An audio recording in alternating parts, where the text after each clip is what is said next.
Every morning, a man named Henry woke up and asked the same question. Where am I? Who are you? What year is it? He asked it sincerely, every single time, because every single time, he genuinely did not know. He had asked the same 3 questions the day before, and the day before that. For 55 years, every morning of his life began exactly the same way, as a man waking up inside a story that had no previous chapters. Henry Molaison was 27 years old in 1953 when a surgeon removed a section of his brain to stop his seizures. The seizures stopped, but something else happened that nobody anticipated. Henry never formed another new long-term memory for the rest of his life. The surgeon removed his hippocampus on both sides of his brain, a small, curved structure that at the time, doctors did not fully understand. They knew it was involved in memory somehow. They did not know it was essential to creating it. Henry became, without anyone intending it, the most important case study in the history of neuroscience. Here's what his life actually looked like. He could hold a conversation. He could laugh at a joke. He had a personality. Warm, polite, self-deprecating about his condition in a way that suggested he understood on some level exactly what had been taken from him. But the moment a conversation ended, the moment you left the room and came back, he had no memory that the conversation had ever happened. He would greet you again,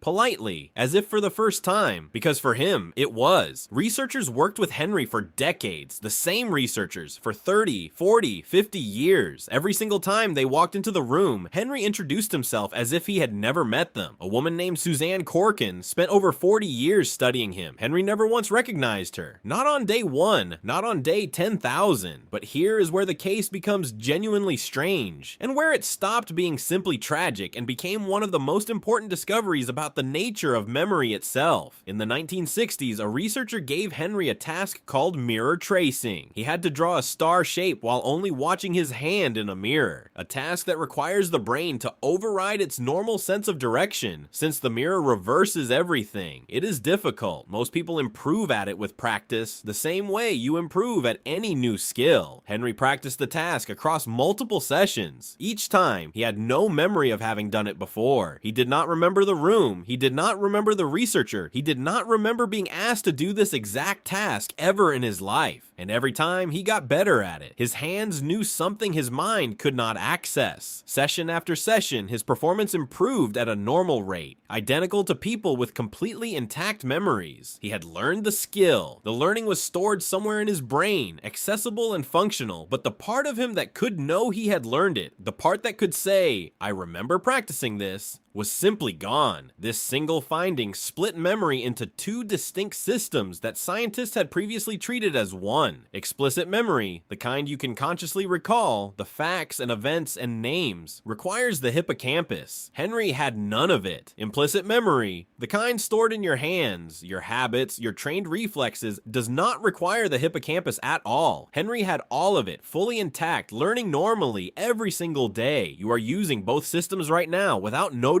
the difference between them. You can consciously recall what you had for breakfast. That is explicit memory. You do not consciously recall how to walk, how to type, how to ride a bicycle once you have learned it. That is implicit memory. Henry proved that these are not the same machine. They are 2 separate systems housed in different physical locations in your brain, and one of them can be completely destroyed while the other keeps working perfectly. There is something else researchers discovered, something that complicates the simple story of a man with no memory at all. In 1962, a researcher introduced Henry to a hospital with a remodeled layout. Henry, despite having no ability to consciously learn the floor plan, gradually became able to navigate certain routes more efficiently over repeated visits. Even though each time he was asked, he insisted he had never been there before. Some part of his brain was quietly building a map. He simply could not access the fact that he was building it. And there was emotion. Researchers found that if they spent an extended period with Henry doing something he genuinely enjoyed, and then left and returned hours later after he had completely forgotten the interaction, he would still show a subtle positive response to seeing them again. He could not say why. He had no conscious memory of the pleasant time they had spent together, but something in him, some emotional residue with no attached narrative, remained. This raises an uncomfortable question that researchers have never fully resolved. If a feeling can persist without the memory that created it, how much of who you are right now is shaped by things you have completely forgotten, not repressed, not hidden, genuinely, completely erased from conscious access, and yet still quietly steering how you feel about people, places, and decisions you will make today.